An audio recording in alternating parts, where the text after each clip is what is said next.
Just, there it goes. Oh. Yeah. I saw him chasing. I see he was chasing something. Oh, he ain't bad either. What? This ain't no trout stream in the mountains. Yeah, we're in the ocean. We're in a tidal creek, and it's low tide, and the fish will start coming through here theoretically. I have caught them here before, guys. I am new to this. This is a new frontier. So welcome to Derek's space, to boldly go where no Derek has been before.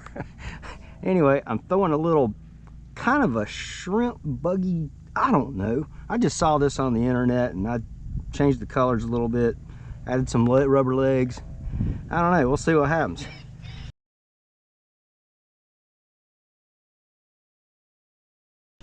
Got my trusty Orvis Clearwater 8-weight 9-foot, but this is an old school Clearwater. This has a softer action than my new one. I really love this rod for this kind of fishing. It's gonna be close quarters, as y'all can tell, very close quarters. And this is just gonna get smaller, and it'll spread out here and there. It's gonna be very short casts. So let's get cracking. I left my stupid anchors in the car.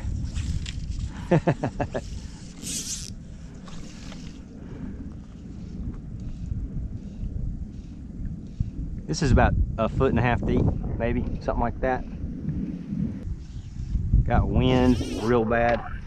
It won't affect the boat too badly down in under this grass, but it sure will get my fly line.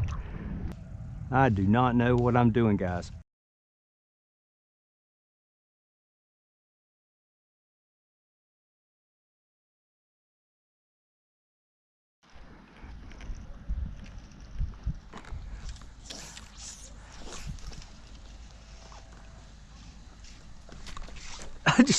There it goes.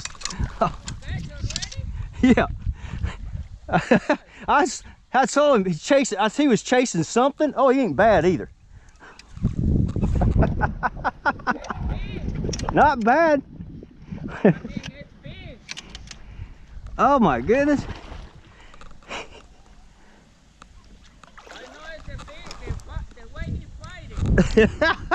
He's pulling me all over the place.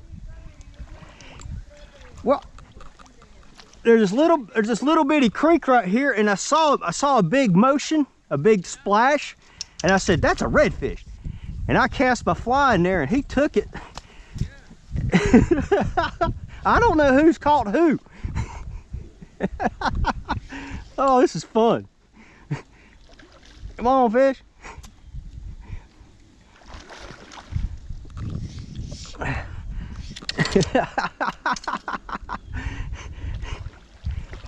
Whew.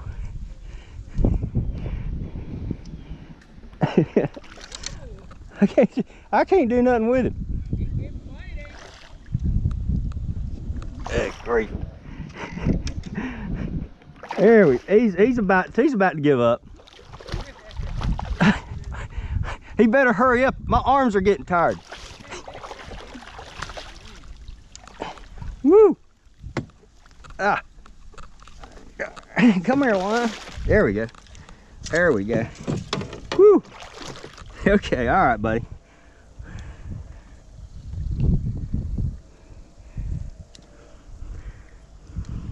Ooh, it's a big one. Oh, guts. That is pretty. That is pretty. You talk about, that's blind luck right there, guys. Blind luck. All right, buddy, there you go. Now y'all can catch him later.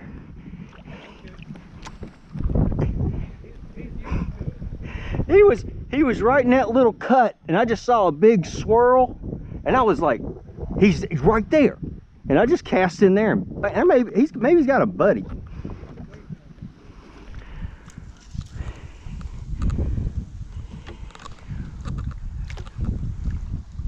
You know what? I tell you what, I'm going to leave that right there. There may be a couple in that cut. If y'all can walk over to it, there's probably one or two more in there. I'll leave him for you if he's in there. Good luck, guys. Nice talking to y'all.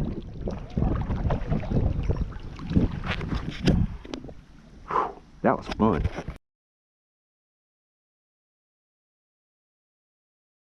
I guess my redfish fly worked. Holy cow. He gave himself away. I thought about casting in there, but I don't give them people all that room.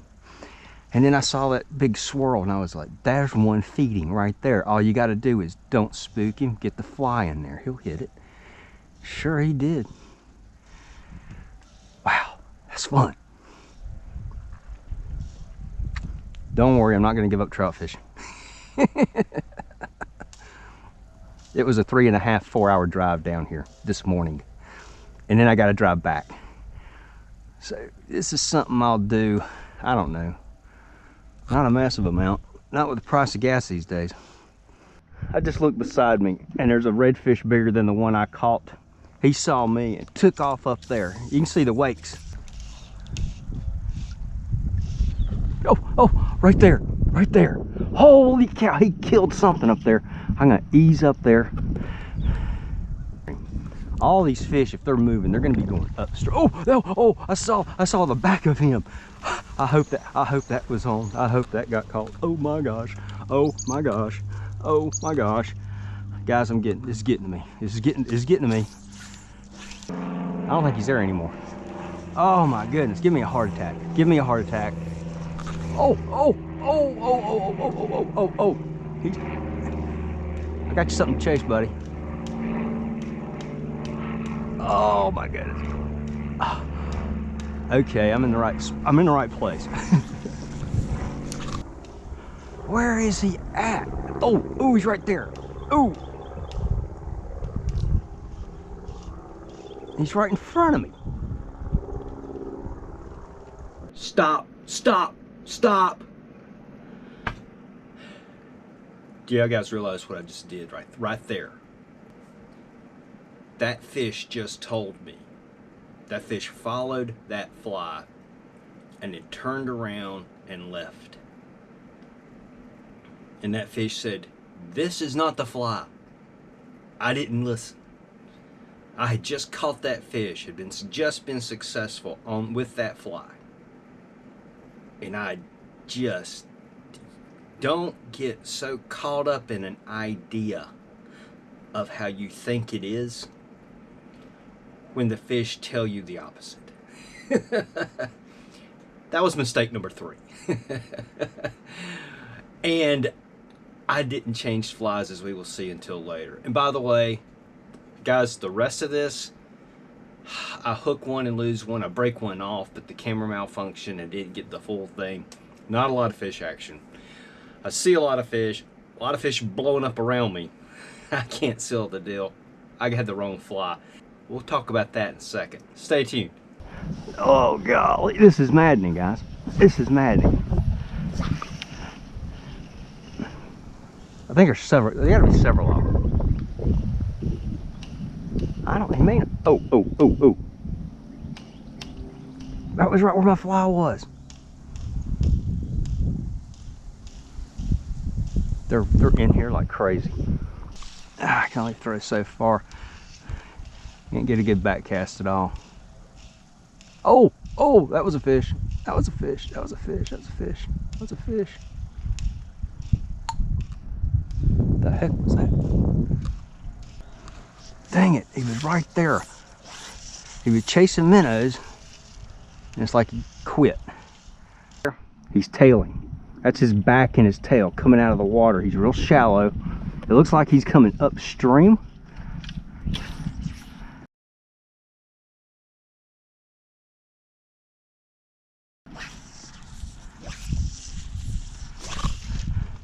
Dang it, really, line?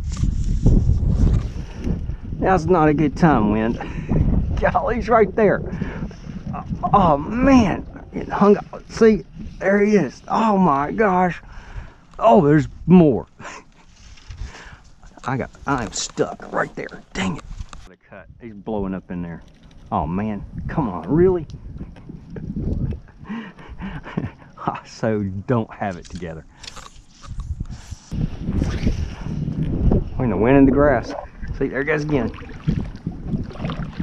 Just catches me, and man, we got 13-mile-an-hour winds today. At least that's what the weatherman said. So even in this protected creek, at times it's going to come in line with the creek, and it's going to do that right there, knock me everywhere. There's just nothing I can do about it without a stinking anchor. Oh, he was there, and a line landed, and it spooked him. Golly, that's not fair. That's not fair. I think he followed the previous cast. This is frustrating, but this is a lot of fun. There's some nice ones in here too. Did you see that?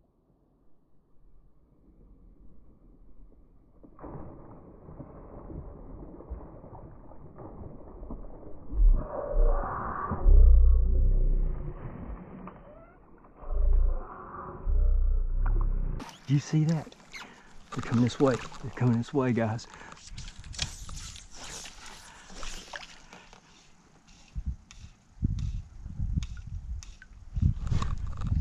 No! Oyster bed. Oh no. Oh, he's right there. He's right there.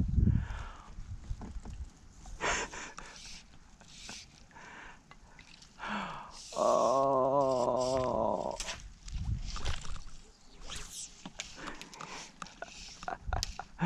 They were coming right for it.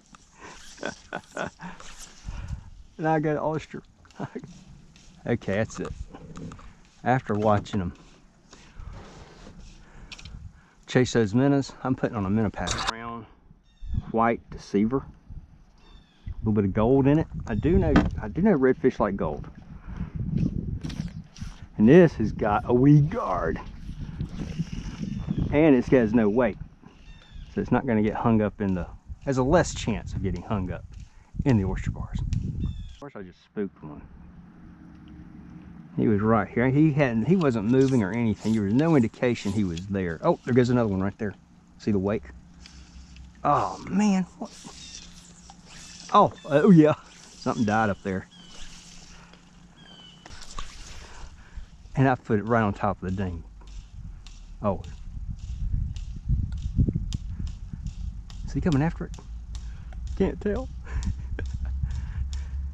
I think he turned, yeah, he turned around and went back there. See it? Oh man. But yeah, he's definitely chasing minnows. I'm spooking with what's happening. Oh, here comes one.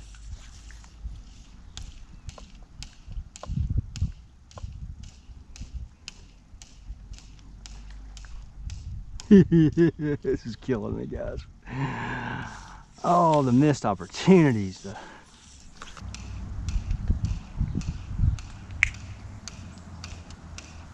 The snapping shrimp, that's what that is. Are they after little shrimps? I guess so. I'm hearing it pop, little snap, crackle, pop. That's what that is. A little shrimp. I've heard popping shrimp, ticking, snapping shrimp. Didn't mean anything to me. Now it does. You know what? I need something small. Lure. Yeah. What I'm doing, I went smaller.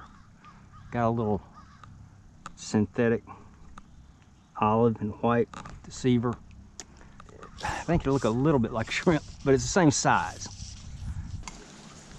Yeah. Oh, that's not just bait. That's a fish right there. Oh, but he's way up there right now.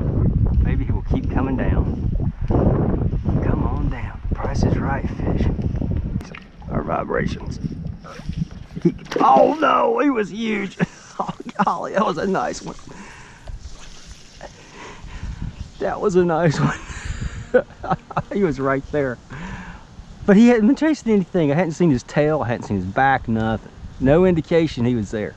He could have just drifted on down though from there. Oh, there he is again, up there, look. There's a couple right there.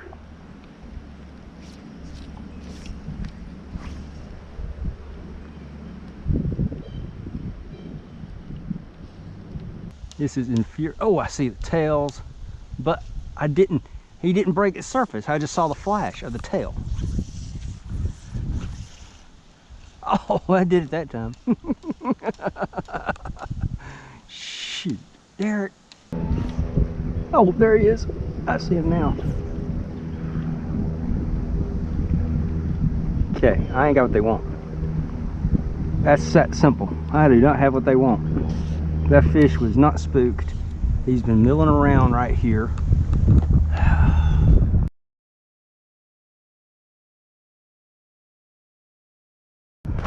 Lord have mercy. Little crab fly. I have done well because I don't think I got anything that's really. I don't know what these snapping shrimp look like.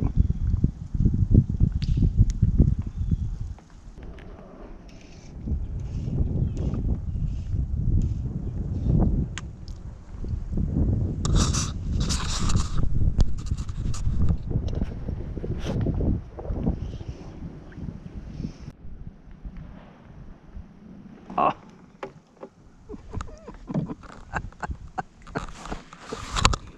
Number one, I'm gonna kill the camera.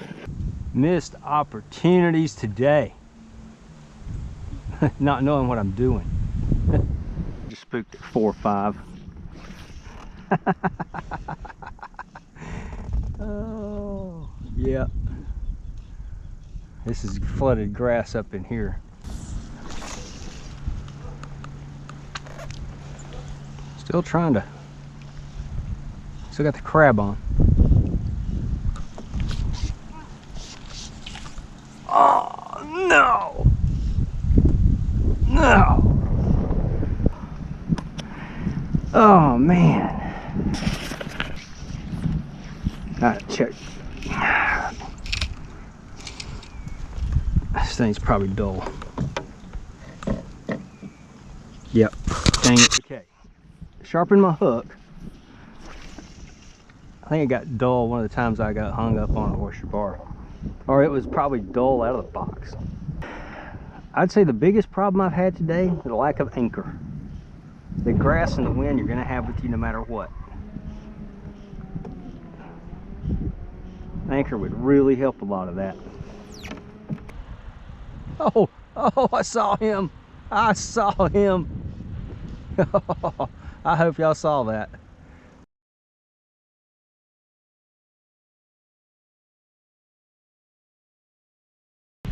That's a little different.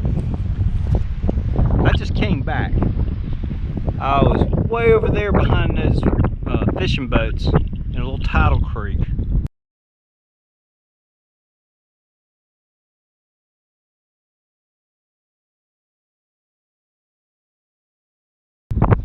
And I had to paddle back that chop. I basically got in the grass and I paddled through the grass until I got here, and I said, this is really close to the parking lot, instead of going all the way over to the ramp.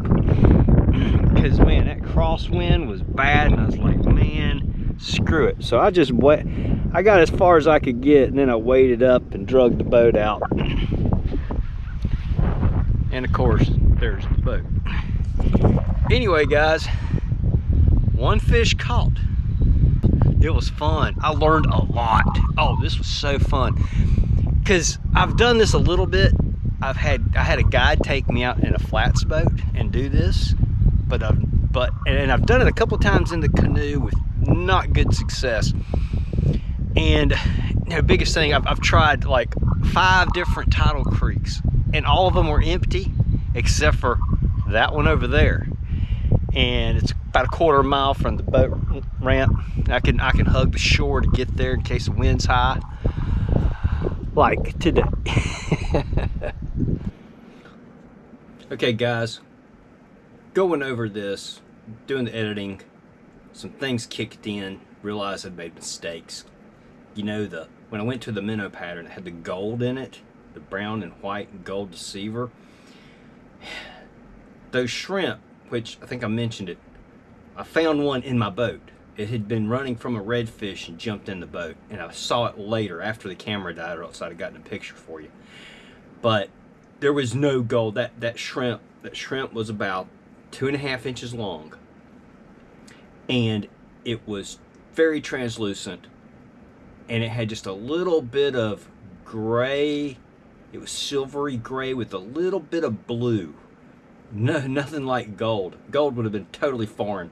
So if those fish were keyed in, and I know redfish aren't trout, but man, that day they wanted those shrimp, and they like. Now that's one thing.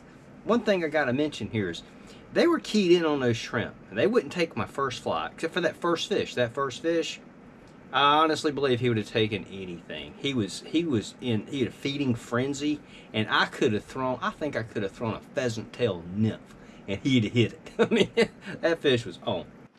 But that messed me up. It got me just so fixated. I spent way too long throwing that same fly. Also, that first fly had little lead eyes, so it acted like a jig. Those shrimp, they were swimming just under the surface. As a matter of fact, you would see a herd of them, a covey, a covey of Rice Krispies shrimp, snap, crackle, pop. See a covey of these Rice Krispies shrimp going along the surface, and they had to have been this far under the water because they were moving water. You could see them. You know, you couldn't see the shrimp that way because I thought they were minnows, and that threw me. So I'm learning. This has been such a great trip because I have learned so much more about the environment. A lot. Anyway, so what I was throwing was completely alien to what they were feeding on. Completely. It's a wonder I caught the first fish. The one fish. And anyway, I looked at that shrimp and I'm like, man, I gotta tie something that's very translucent with a little bit of blue, silver, a hint of gray in it. And I think I need to do an articulated pattern so that it's got some movement to it a little bit, and it can't be weighted. I might even have to go to a lighter hook so that it rides literally an inch or less under. Matter of fact, if it leaves a wake, I should have thrown the deer hair popper. I'm going to try that one of these days. Oh yeah, and another thing I learned, another very important thing I learned. Okay, where I started when that video started going. I was at the mouth of the creek. Well, y'all saw it in the photo, the satellite image I showed. When I started there was a dead low tide, and I fished as the tide rose and filled that creek, and I went up that creek. Okay. And I think that first half or first 3/4 of that tide rising was the best time. And once it got so deep, it got a certain amount of too deep, the fish started spreading out, and it was a lot harder. And also the fish, when they were moving, they weren't leaving wakes. And it was very hard to, you know, you saw it at the end of the video, I wasn't seeing much. But anyway, so I totally missed the best part. The best time to catch those fish, I was using the wrong fly. And then once I switched to the crab, the water was high, the fish were more dispersed, and too bad I didn't get it on camera, but I broke 2 crab flies off on fish. 2 on nice fish. And I saw them. I mean, I hooked them, they hit the surface, and I mean, they were big fish. And so I've learned something, and I've learned this. They might have been on those shrimp, but I think as that water gets high, they start going more towards the crabs, and they like that crab. The problem is the fish weren't concentrated. But anyway, what a great day. What a great day. Hey, thanks for watching. Thanks for sticking around. You guys who've stuck around this long, you either had too much to drink or you're staying up too late, can't sleep, or both. Anyway, see you on the water sometime.